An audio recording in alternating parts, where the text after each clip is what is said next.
దైవ మర్మములు. సహోదర భక్త సింగర్ అనుభవంలో దేవుడు తనకు బయలుపరిచిన మర్మములను అనుదినము పంచుకొనుట. నవంబర్ 25. ఈరోజు వాక్య భాగము, క్రీస్తు యేసే ముఖ్యమైన మూలరాయయుండగా అపోస్తులను ప్రవక్తలను వేసిన పునాది మీద మీరు కట్టబడి ఉన్నారు. ప్రతి కట్టడమును ఆయనలో చక్కగా అమర్చబడి ప్రభువునందు పరిశుద్ధమైన దేవాలయమగుటకు వృద్ధి పొందుచున్నది. ఎఫెసీ 2వ అధ్యాయము 20-21 వచనములు.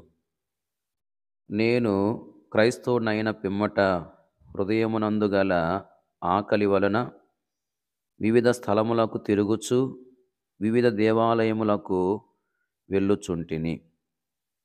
మహా గొప్ప గుడి ఏదైనా కనబడినప్పుడు మనసులో అక్కడికి వెళ్ళిన తృప్తి పడుదును అని అనుకొనుచుంటిని.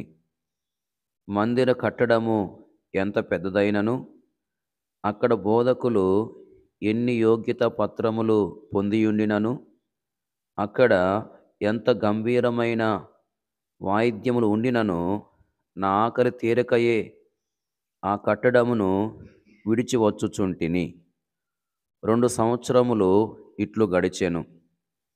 ఒకనాటి ఉదయమున వెన్కోవర్ నగర వీధుల్లో షికారుకు వెళ్ళి తిని. అక్కడ ఒక చిన్న కుటీరము కనబడెను. సాధారణముగా క్రైస్తవ ఆరాధన జరుగు స్థలములు పెద్ద పెద్ద రాతి భవనములు. ఇది ఒక చిన్న కుటీరము. ఈ ఆదివారము ఆరాధనకు ఇక్కడికి పోయేదను అని తలంచి లోపల ప్రవేశించి తిని. ముఖము కాంతితో ప్రకాశించుచున్న ఒకరు వచ్చి నాకు శుభము చెప్పిరి. మిమ్మును చూచుట నాకెంతో సంతోషము అనుచు, నా పేరు ఏమని కూడా విచారించక లోపలికి రమ్మనుచు, ఇక్కడ కొందరే విశ్వాసులు కూడుకొందురు గాని వారందరూ ప్రభువును ప్రేమించువారే అనెను. ప్రతి వారి దగ్గర బైబిల్ ఉండెను. ఈ చిన్న కుటీరమునందు నేనెంతో సంతోషముగా ఉంటిని. నిజమైన విశ్వాసుల మధ్యనే దేవుని సాన్నిధ్యము అనుభవించగలము. అయితే దుఃఖకరమైన విషయమేమనగా, అనేక పట్టణములందు విశ్వాసులకు నిజమైన సహవాసము దొరుకునట్టి స్థలములే లేవు. ప్రజలు తృప్తి పొందకుండుటకు ఇదే కారణము.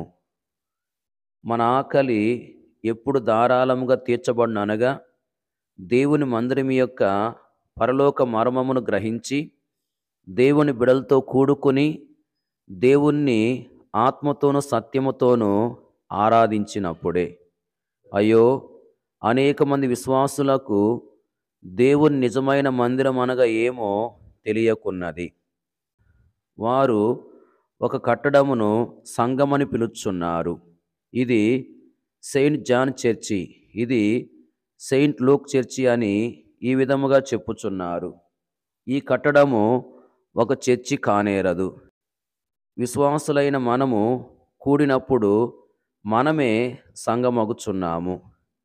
దేవుని మందిరమునందు దొరుకునట్టి సారములో మన యొక్క నిండు భాగమును మనము తీసుకున్నప్పుడే మన ఆకలి దప్పులు సంపూర్ణంగా తీరును.